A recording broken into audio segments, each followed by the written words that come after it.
രാജ്യസഭാ അംഗമായും സമർപ്പിത സേവനങ്ങളിലൂടെ 4 പതിറ്റാണ്ട് നീളുന്ന അദ്ദേഹത്തിന്റെ രാഷ്ട്രീയ ജീവിതം ദേശീയ തലത്തിൽ തന്നെ പ്രാധാന്യമേറിയ ഒന്നാണ്. അദ്ദേഹത്തെ ഉദ്ഘാടനം ചെയ്ത് പ്രഭാഷണം നടത്തുന്നതിനായി ഏറെ സ്നേഹാദരവോടെ ക്ഷണിച്ചുകൊള്ളുന്നു. നവോലി ജ്യോതിർദിനത്തിന്റെ ഭാഗമായി ഇന്നിവിടെ നടക്കുന്ന ഈ സാംസ്കാരിക സമ്മേളനത്തിന്റെ അധ്യക്ഷൻ ബഹുമാന്യനായിട്ടുള്ള MLA Shri advocate V Joy അവർകൾ, വേദിയിൽ സന്നിഹിതനായിട്ടുള്ള മാർത്തോമ സഭയുടെ തിരുവനന്തപുരം കൊല്ലം ഭദ്രാസനം ബിഷപ്പ് ആയിട്ടുള്ള റവറൻ ഡോക്ടർ ഐസക് മാർ ഫെലിക്സിനോസിസ് എപ്പിസ്കോപ്പ തിരുമേനി,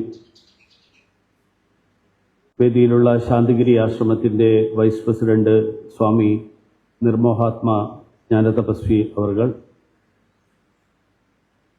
ബഹുമാന്യനായിട്ടുള്ള മുൻ MP ശ്രീ പന്ന്യൻ രവീന്ദ്രൻ അവർകൾ, INTSCയുടെ ദേശീയ വൈസ് പ്രസിഡന്റും സംസ്ഥാന അധ്യക്ഷനുമായിട്ടുള്ള ശ്രീ R ചന്ദ്രശേഖരൻ അവർകൾ, സെന്റർ ഫോർ പെർഫോമിംഗ് വിഷ്വൽ ആർട്സിന്റെ മുൻ ഡയറക്ടറായിട്ടുള്ള doctor Raja Warrier, Shri Vinu Abraham, Shri SM Razi, Shri M Muneer, Shri Vembayam Anilkumar, Shri EA Saleem ഉൾപ്പെടെ വേദിയിലും സദസ്സിലുമുള്ള ബഹുമാന്യരെ, സുഹൃത്തുക്കളെ, സഹോദരീ സഹോദരന്മാരെ, എല്ലാവർക്കും നമസ്കാരം. ലോകത്തിന് ഒരുമയുടെ സന്ദേശം നൽകിയ മഹാഗുരു നവജ്യോതി ശ്രീ കരുണാകര ഗുരുവിന്റെ സ്മരണകൾക്ക് മുന്നിൽ ആദ്യമായി ഈ പുണ്യഭൂമിയിൽ പ്രണമിക്കുകയാണ്. ഭാരതീയ സനാതന ധർമ്മ പാതയിൽ വെളിച്ചമായിട്ടുള്ള ഗുരുപരമ്പരയുടെ ആ ഗുരുപരമ്പരയിൽ മുൻപന്തിയിൽ നിൽക്കുന്ന നാമമാണ് ശ്രീ കരുണാകര ഗുരുവിന്റെ സ്ഥാനം. ആദിശങ്കരൻ മുതൽ ശ്രീനാരായണ ഗുരു വരെയും ചട്ടമ്പി സ്വാമികൾ വരെയും ശ്രീരാമകൃഷ്ണ പരമഹംസരും സ്വാമി വിവേകാനന്ദനും ഉൾപ്പെടെ കാലാകാലങ്ങളിൽ നിരവധി ഗുരുവര്യന്മാർ അവർ പകർന്നിട്ടുള്ള വെളിച്ചം, ആ വെളിച്ചമാണ് ഈ നാടിനെ എക്കാലവും മുന്നോട്ട് നയിച്ചിട്ടുള്ളത്. ഈ പാരമ്പര്യത്തെ വീണ്ടെടുക്കാൻ വേണ്ടിയിട്ടുള്ള പരിശ്രമം, ആ പരിശ്രമമാണ് ഇന്ന് നാട്ടിലെമ്പാടും നടന്നുകൊണ്ടിരിക്കുന്നത്. ഗുരുവിന്റെ വചനമായിട്ടുള്ള വാക്കാണ് ഗുരു, വാക്കാണ് സത്യം, സത്യമാണ് ഗുരു, ഗുരുവാണ് ദൈവം എന്നുള്ള വചനം, ആ വചനം എക്കാലവും അന്വർത്ഥമായിട്ടുള്ള ഒന്നാണ്. ഒരിക്കലൊരു ഋഷിവര്യനോട് ഭാരതത്തിന്റെ സവിശേഷത എന്താണ് എന്ന് ചോദിച്ച ഒരു പാശ്ചാത്യനായിട്ടുള്ള ഒരു വ്യക്തിയോട് അദ്ദേഹം പറഞ്ഞത് ഗുരുശിഷ്യ പരമ്പരയാണ് ഈ നാടിന്റെ സവിശേഷത എന്നുള്ളതായിരുന്നു. ഒരുപക്ഷെ ഗുരുശിഷ്യ ബന്ധത്തിന്റെ പേരിൽ പുകഴ് പെറ്റിട്ടുള്ള ഒരു രാഷ്ട്രം ലോകത്ത് അങ്ങനെ ഒരു നാടിനെ കുറിച്ച് പറയുമ്പോൾ അതിൽ ആദ്യം വരുന്ന പേര് നമ്മുടെ നാടിന്റെ ഭാരതത്തിന്റെ പേരായിരിക്കും. അത് എല്ലാ മേഖലകളിലും, നമ്മുടെ രാഷ്ട്രീയത്തിൽ പോലും ആൾക്കാർ പറയും എൻ്റെ രാഷ്ട്രീയ ഗുരുവാണെന്ന് പറയുന്ന ആൾക്കാർ. രാഷ്ട്രീയത്തിൽ സാധാരണഗതിയിൽ ഗുരു ശിഷ്യനും ഇല്ല എന്നുള്ളതാണ് സത്യം. പക്ഷേ നമ്മുടെ നാട്ടിൽ രാഷ്ട്രീയത്തിൽ പോലും ഗുരുവുണ്ട്. അങ്ങനെ ഉള്ള ഒരു പ്രത്യേക ബന്ധം, ഗുരുവും ശിഷ്യനും തമ്മിലുള്ള ബന്ധം നേരത്തെ ഇവിടെ ബഹുമാനായിട്ടുള്ള അധ്യക്ഷനും സൂചിപ്പിച്ചു. ആ ഗുരുശിഷ്യ ബന്ധം, രാമകൃഷ്ണ പരമഹംസരും സ്വാമി വിവേകാനന്ദനും തമ്മിലുള്ള ബന്ധത്തെക്കുറിച്ച് ഏറ്റവും കൂടുതൽ പരാമർശിക്കപ്പെട്ടിട്ടുള്ളത് അവർ തമ്മിലുള്ള ആ സവിശേഷമായിട്ടുള്ള ഗുരുശിഷ്യ ബന്ധത്തെക്കുറിച്ചാണ്. കാരണം ഏത് സാഹചര്യത്തിലും ഒരു വ്യക്തി സ്വയം നഷ്ടപ്പെടുമ്പോൾ ആ വ്യക്തിയെ നേരായ വഴിയിലേക്ക് നയിക്കാൻ പ്രാപ്തിയുള്ള, കഴിവുള്ള, ശേഷിയുള്ള ഒരാൾ, അങ്ങനെ ഒരാളെയാണ് നമ്മൾ ഗുരുവായിട്ട് നമ്മൾ സങ്കല്പിക്കുന്നത്. അതുകൊണ്ട് തന്നെ ഗുരുവിനെ നമ്മൾ ദൈവതുല്യനായിട്ട് കാണുന്നു. ഗുരുവില്ലാതെ ലൗകികമോ ആത്മീയമോ ആയിട്ടുള്ള അറിവ്, ആ അറിവ് നേടാൻ നമുക്ക് സാധിക്കില്ല എന്ന് നമ്മൾ വിശ്വസിക്കുന്നു. മാത്രമല്ല നമ്മൾ പറയുന്നത് അച്ഛനും അമ്മയും ഗുരുവിന് തുല്യനാണ്. മാതാപിതാ, ഗുരു, ഇതെല്ലാം ദൈവത്തിന് തുല്യമാണ്. അങ്ങനെയുള്ള നമ്മുടെ ഉള്ളിലുള്ള അന്ധകാരത്തെ അകറ്റുന്ന ശക്തിയെയാണ് നമ്മൾ ഗുരുവായിട്ട് കണക്കാക്കുന്നത്. മഹാന്മാരായിട്ടുള്ള നിരവധി ഗുരുക്കന്മാരെ നമ്മുടെ പുരാണങ്ങളിൽ അടക്കം പരാമർശിച്ചിട്ടുണ്ട്.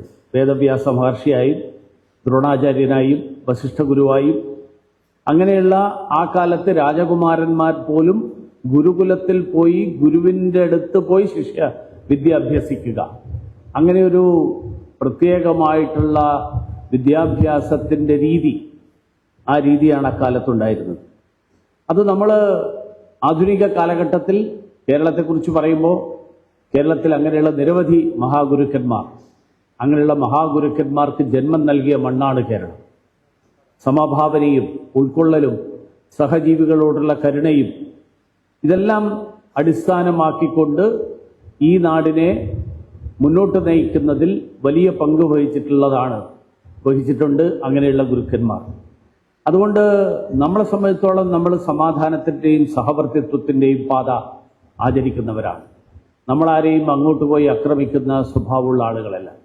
അതുകൊണ്ട് തന്നെയാണ് മഹാത്മാഗാന്ധിജി അദ്ദേഹം ബ്രിട്ടീഷ് സാമ്രാജ്യത്തിനെതിരായിട്ട് പോരാടിയപ്പോൾ അഹിംസയാണ് എൻ്റെ ധർമ്മം, ആ അഹിംസയിൽ ആചരിച്ചുകൊണ്ട്, അഹിംസ എന്ന് പറഞ്ഞാൽ അക്രമം നടത്താതിരിക്കൽ മാത്രമല്ല, ഒരാൾക്കും ഒരു എറുമ്പിന് പോലും പീഡ വരാത്തത്. ഗുരുദേവൻ, ശ്രീനാരായണ ഗുരുദേവൻ പറഞ്ഞതുപോലെ ഒരു എറുമ്പിന് പോലും പീഡ വരുത്താത്തതാണ് അങ്ങനെയുള്ള ഒരു ജീവിതം. ആ ജീവിതം കാഴ്ചവെക്കുന്നതാണ് വാസ്തവത്തിൽ അഹിംസ. അങ്ങനെയുള്ള ആ അഹിംസ ഗാന്ധിജി അദ്ദേഹത്തിൻ്റെ ധർമ്മമായിട്ട്, അദ്ദേഹത്തിൻ്റെ ജീവിതത്തിൻ്റെ ചര്യയായിട്ട് വലിയൊരു ബ്രിട്ടീഷ് സാമ്രാജ്യത്തിനെതിരായിട്ട് പോരാട്ടം നടത്താനുള്ള മാർഗമായിട്ട് അദ്ദേഹം സ്വീകരിച്ചു. പക്ഷെ അതേ സമയത്ത് നമ്മുടെ തത്വശാസ്ത്രങ്ങളിൽ നമ്മൾ ഈ അഹിംസയൊക്കെ നമ്മൾ മുറുകെ പിടിക്കുമ്പോഴും അധർമ്മത്തിനെതിരായിട്ട് വിട്ടുവീഴ്ചയില്ലാത്ത പോരാട്ടം, ആ പോരാട്ടവും നമ്മുടെ പാരമ്പര്യത്തിൻ്റെ, ചരിത്രത്തിൻ്റെ, സംസ്കാരത്തിൻ്റെ ഭാഗമാണ്. അതുകൊണ്ടാണ് മഹാഭാരത യുദ്ധം കുരുക്ഷേത്ര ഭൂമിയിൽ അർജുനൻ ആശങ്കപ്പെട്ടു നിന്നു. തൻ്റെ മുന്നിൽ നിൽക്കുന്നത് മുഴുവൻ തൻ്റെ ബന്ധുക്കൾ, തൻ്റെ സഹോദരന്മാർ. എങ്ങനെ ഈ സഹോദരന്മാരോട് യുദ്ധം ചെയ്യും?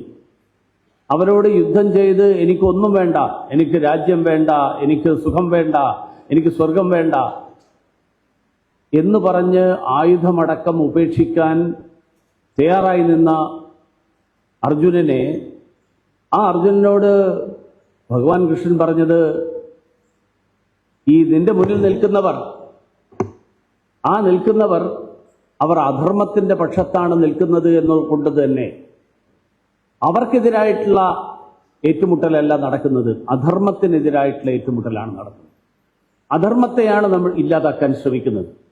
അതുകൊണ്ട് സത്യവും ധർമ്മവും ഭീഷണി നേരിടുമ്പോൾ, സത്യവും ധർമ്മവും വെല്ലുവിളി നേരിടുമ്പോൾ ആ സത്യത്തെയും ധർമ്മത്തെയും സംരക്ഷിക്കാൻ വേണ്ടി പോരാടുക എന്നുള്ളത് അത് ഓരോ വ്യക്തിയുടെയും പരമമായിട്ടുള്ള ഉത്തരവാദിത്തമാണ്, ധർമ്മമാണ് എന്നാണ് ഭഗവാൻ കൃഷ്ണൻ അർജുനനെ ഉത്ബോധിപ്പിച്ചത്.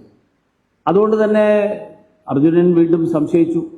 ഗീതയുടെ മുഴുവൻ അന്തസത്ത എടുത്ത് നോക്കിക്കഴിഞ്ഞാൽ തിന്മയ്ക്കെതിരായിട്ടുള്ള നന്മയുടെ പോരാട്ടം അത് കുരുക്ഷേത്ര യുദ്ധത്തിൽ മാത്രം ഒതുങ്ങി നിൽക്കുന്നതല്ല, നമ്മൾ ഓരോരുത്തരുടെയും മനസ്സിലുള്ള പോരാട്ടമാണ്. ഓരോ നിമിഷവും നമുക്കറിയാം നന്മ ഇതാണ്, തിന്മ ഇതാണ്, എങ്കിൽ പോലും നമ്മുടെ മനസ്സിൽ ചാഞ്ചല്യമുണ്ടാവും.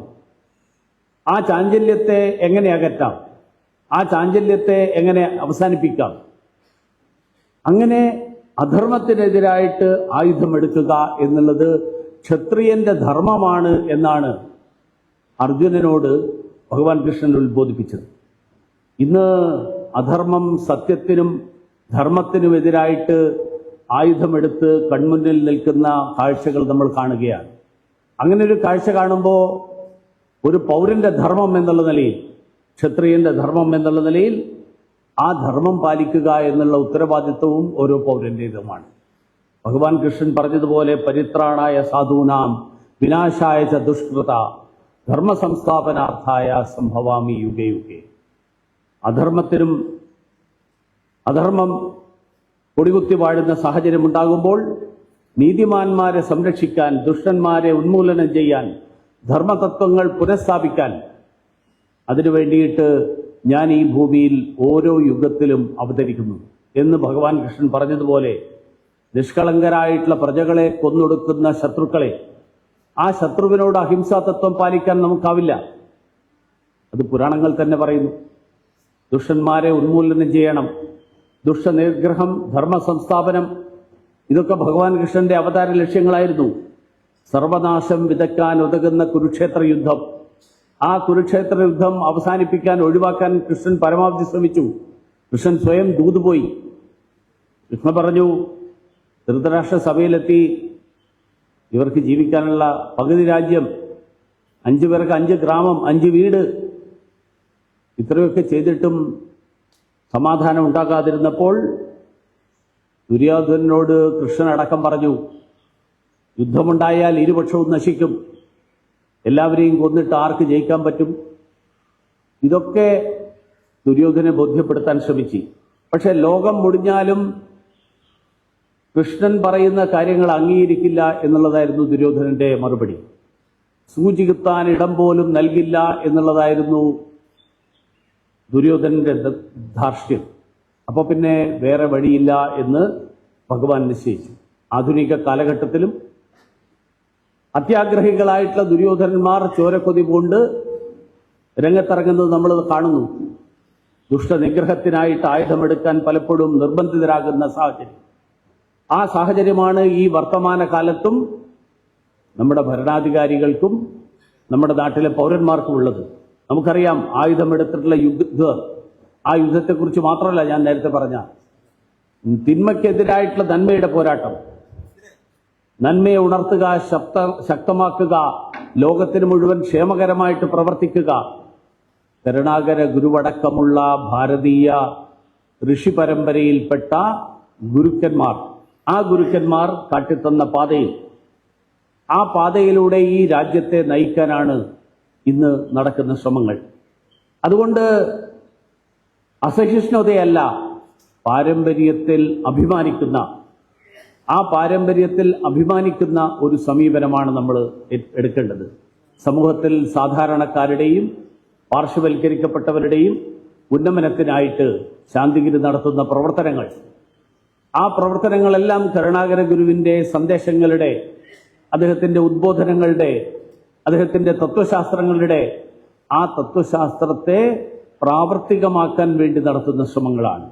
ആധ്യാത്മികതയോടൊപ്പം പ്രായോഗിക തലത്തിൽ, ലൗകിക ജീവിതത്തിൽ, ഭൗതിക ജീവിതത്തിൽ പ്രാചീനമായിട്ടുള്ള പാരമ്പര്യ ചികിത്സാ രീതികളടക്കം അവയ്ക്കൊക്കെ നമ്മുടെ ഇന്നത്തെ കാലഘട്ടത്തിൽ എത്രമാത്രം പ്രസക്തിയുണ്ട് എന്ന് ബോധ്യപ്പെടുത്താൻ വേണ്ടി ശാന്തിഗിരി ആശ്രമം നടത്തുന്ന പ്രവർത്തനങ്ങൾ, ആ പ്രവർത്തനങ്ങൾ ഏറ്റവും ശ്ലാഘനീയമാണ്.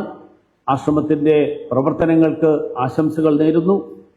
നമ്മുടെ നാട്ടിലെ ജനങ്ങൾക്ക് ആത്മീയവും ലൗകികവുമായിട്ടുള്ള ഉന്നതിയിലേക്ക് വഴികാട്ടിയ മഹാഗുരുവിനെ ഒരിക്കൽ കൂടി പ്രണമിച്ചുകൊണ്ട് ഞാൻ എൻ്റെ വാക്കുകൾ അവസാനിപ്പിക്കുന്നു. എല്ലാവർക്കും നമസ്കാരം.